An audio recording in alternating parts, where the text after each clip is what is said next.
tardes. Nos encontramos con la doctora Julia Chávez, coordinadora de Centros de Estudios de la Mujer de la ENS. Y bueno, la primera pregunta que tenemos es sobre queremos saber sobre la igualdad de género y nos gustaría saber cómo define la igualdad de género. A ver, veríamos primero tres cosas. Primero, ubicar la igualdad de género como una política institucional por parte de la UNAM y ubicarla también como una política internacional por parte de los Objetivos del Desarrollo Sostenible 2030, que es el objetivo quinto, se refiere a igualdad de género, y tendríamos también que ubicarlo como un concepto que se maneja en el ámbito de los derechos humanos, en donde se plantea la igualdad que debe de existir entre los géneros, o sea, entre hombres y mujeres. Es una situación de igualdad, pero no solo entre hombres y mujeres. Esto contempla también toda la cuestión de la diversidad. La igualdad para todos los seres humanos o todas las personas, como hoy se contempla en el ámbito de los derechos humanos. Y como hoy lo contempla también la Constitución en el artículo primero, que fue reformulada en el 2011. ¿Sí? Entonces, como concepto quiere decir eso, que todas las personas tenemos el derecho a ser iguales. Y ser iguales quiere decir el mismo derecho en el trabajo, los mismos derechos en la educación, en la salud, en la calidad de vida y en condiciones de vida que nos permitan desarrollarnos de acuerdo a lo que consideramos. ¿Sí? Y no lo olviden, están los Objetivos de Desarrollo Sostenible. Objetivo número 5. Es una política en este momento de la Universidad Nacional Autónoma de México, que es la política de igualdad de género, que contempla todo el protocolo de violencia de género. Y es un concepto de carácter teórico, metodológico, desde la perspectiva de los estudios de género y de la teoría feminista. Entonces hablar de igualdad de género tiene un contexto muy amplio, no es una categoría lineal, es una categoría que nos permite verla teórica, política, metodológica, ¿sí? Y a nivel de derechos humanos. Entonces es una categoría compleja, pero además ahora se tiene que ver como un indicador de desarrollo sostenible. ¿Y qué impacto social se genera en la sociedad, ¿no? A ver, el hablar de igualdad de género ya tiene de antemano un impacto, porque se están pidiendo a nivel internacional que todos los países que firman los tratados y las convenciones tengan acciones que permitan lograr esa igualdad de género en este desarrollo sostenible.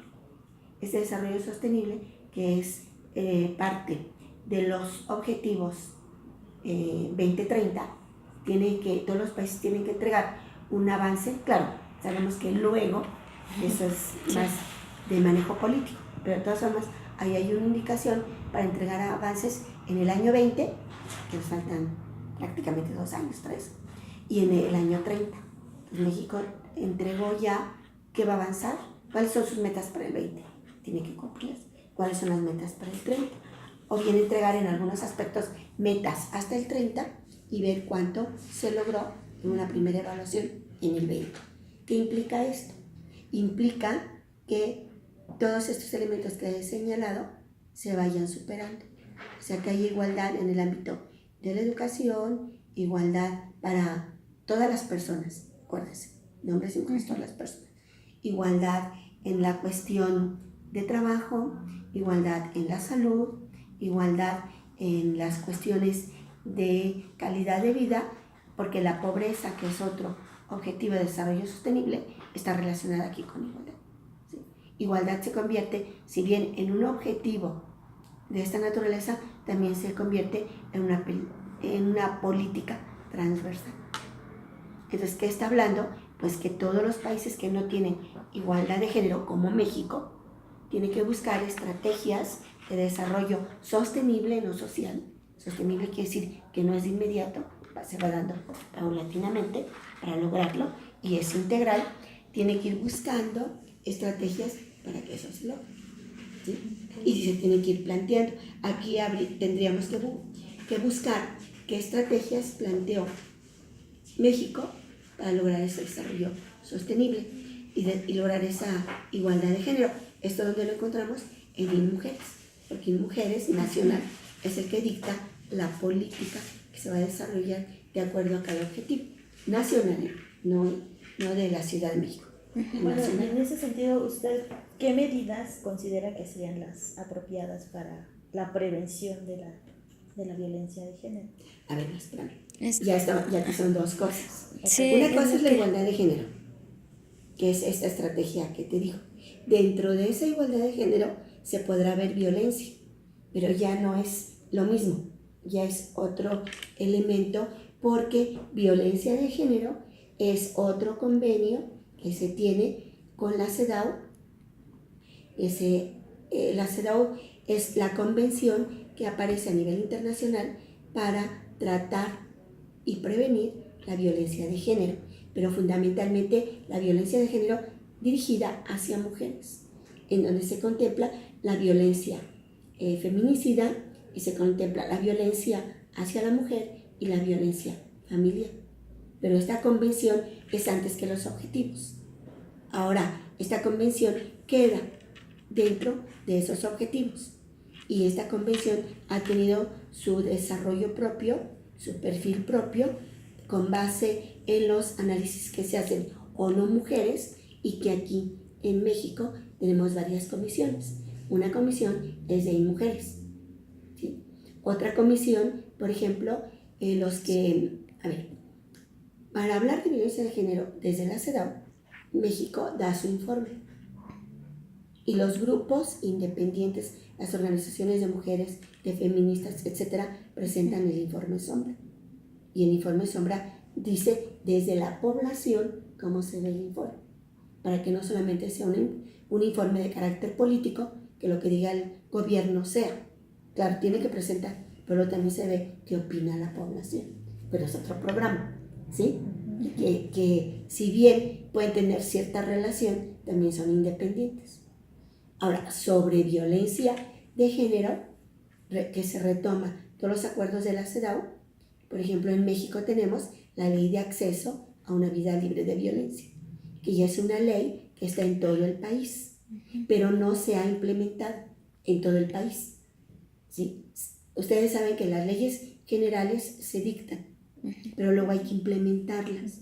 ¿Cómo las van a aterrizar? Y para eso se hacen leyes secundarias y procedimientos. La ley de acceso en todo el país existe, pero no todos los estados y todos los municipios la han bajado. Y como vivimos en una federación donde hay leyes generales, pero cada estado las tiene que aceptar e implementar, hay una situación todavía latente. Pero bueno, este es de violencia. Y también, derivado de esto, de la Ley de Acceso a una Vida Libre de Violencia, en donde el feminicidio es un planteamiento y la violencia familiar es otro, contemplados en esa misma ley, también se da en nuestro país la Ley de Igualdad entre hombres y mujeres, que ya está contemplada en la Constitución, pero fue primero esa ley y ahora está hablando de igualdad de género, que no es nada más igualdad entre hombres y mujeres, sino comprende la diversidad, ¿sí? Es igualdad entre personas, ¿sí? Para irnos ubicando. Ahora, la universidad, la UNAM, tiene un protocolo, tiene lineamientos y protocolo para conocer, para estudiar y para intervenir en la violencia de género, ¿sí? En donde, bueno, hay una serie de estrategias, una serie de elementos en los cuales se ve fundamentalmente acoso y hostigamiento como parte de esa situación de la violencia. Entonces, este acoso y ese hostigamiento en el ámbito escolar, ¿sí? Entre compañeros, entre personal administrativo, entre personal académico. Se tiene que ir analizando para irla identificando, irla previniendo a través de de toda la situación de lo que implica la denuncia, ¿sí? Para crear una cultura de la denuncia, porque la violencia de género, que si bien es un delito, no se persigue si no hay denuncia, ¿sí? Porque es un delito. Y todos los delitos se persiguen, bueno, la gran mayoría menos el homicidio, se persiguen por denuncia. Entonces tiene que haber una denuncia, pero tenemos que desarrollar la cultura de la denuncia. ¿Por qué desarrollar la cultura de la denuncia? Porque tenemos que visibilizar la violencia, que no es visible, porque la tenemos tan metida en la cultura patriarcal que consideramos que es común que el hombre venga y nos grite, que es común que el papá, el abuelo, el tío quiera violentarnos sexualmente, que es así. Todo eso, como lo vemos común, como parte de nuestra cultura, tenemos que identificarlo, que no es común, que es una forma de violentarnos. Pero eso es un proceso educativo, cultural, para luego poder fomentar la denuncia. Porque la denuncia es otro proceso. No estamos acostumbrados a denunciar. Luego ni los robos se denuncian, pues menos la violencia de género, ¿sí? Entonces, como no estamos acostumbradas ni acostumbrados a denunciar, pues se pasa por alto. Y si es un delito, hay que denunciar. Entonces, fíjense cómo tenemos que ir llegando por diferentes caminos. Uno, un proceso socioeducativo para visibilizar la violencia, que tiene que estar dándonos los elementos de identificar qué es la cultura patriarcal y el orden patriarcal, ¿sí? Ese poder que se da estructuralmente en el ámbito cultural al hombre y que hace que la mujer tenga que obedecer, ¿sí? Porque ese es un primer elemento de autoridad. Y luego, ya que lo hacemos visible, ya que lo identificamos, entonces aprender a tener un proceso socioeducativo de la cultura, que nos va a permitir la denuncia, identificarlo y luego denunciarlo, para que se pueda hacer algo. Porque si no, de otra manera, podrá estar muy bien la política, pero de nada sirve. ¿Okay? Por eso se tiene que equilibrar en el otro ámbito. Ese podría ser el ámbito al que tú te refieres del desarrollo social que haríamos, ¿sí? Pero tendría que ser en el, digámoslo, como en el nivel o de una manera integral, donde se conjugue lo social, lo educativo, lo cultural, nuestra propia identidad, para ir trabajándolo, hacer visible la situación y luego poderla denunciar. Porque si yo no la hago visible, ¿cómo lo denuncio? Creo que es parte de la vida, así es la vida, así es la situación y no lo veo. Tengo que verlo primero fuera de mí, fuera de la situación, hacerlo objetivo para entonces poder visibilizarlo y entonces denunciarlo. De otra forma está adentro de mí, porque es la cultura que nos están dando desde niñas, desde antes de nacer ya está esa cultura. Tenemos por eso que hacerla visible. Cuando yo la hago visible es como estas flores. Esas flores no soy yo. Tú no te identificas con las flores, ¿sí? Nos podrán gustar, pero no somos nosotros. Bueno, cuando yo lo veo así, entonces puedo decir, me gusta, está feo, me hace daño, me molesta. Pero de otra forma, no podemos, ¿sí? Eso es lo importante de visibilizar el problema, la situación, y luego ya lo demás. O sea, vean que no es tan fácil decir que no es otra cosa. Sí. Perdón. ¿Y qué medidas de prevención se pueden tomar con respecto a esto que nos menciona de la violencia de género? Mira, hablar de medidas de prevención sería como querer curar una situación. Esto es todo un proceso. Tendríamos primero, como les decía, hacer visible, estudiar, conocer. Ahora, cuando ya tenemos el problema directo, de una mujer violentada, pues va a depender el tipo de violencia. Si es una mujer violentada en la familia por el marido o por los hijos o por los hermanos, hay todo un procedimiento legal que hay que señalar. Primero, de todas formas, es la denuncia. ¿Sí? Ella tiene que denunciarle. Una vez que se denuncia, ahora, ¿a dónde se denuncia? ¿Sí? ¿Cómo voy a saber yo en qué lugar lo denuncio? En todos los teléfonos de emergencia que existen en esta ciudad puedes denunciar violencia de género y de ahí los canalizan a la instancia. Una vez que la persona denuncia, viene el proceso jurídico. Pero eso tiene que ser violencia familiar, en el cual se contempla la violencia de la pareja, la violencia entre hermanos o la violencia de algún familiar con una joven. No forzosamente es nada más la violencia entre las dos personas, la pareja, el papá y la mamá, no. Es también hermanos, hermanas, primos, primas, todo lo que implica familia, ¿sí? Ese es un tipo de violencia que tiene este proceso. Pero ahora también viene la violencia de pareja, que puede ser no familiar, son novios, ¿sí? Y hay una violencia. Entonces esa violencia también se demanda, se denuncia y está el proceso. Lo que no hay un proceso jurídico, por ejemplo, es la violencia, digamos, entre amigos, ¿sí? A menos que se denuncie, que ese es muy difícil de detectar, ¿sí? Que te avienten, ¿sí? Esa es violencia, pero es muy difícil de detectar.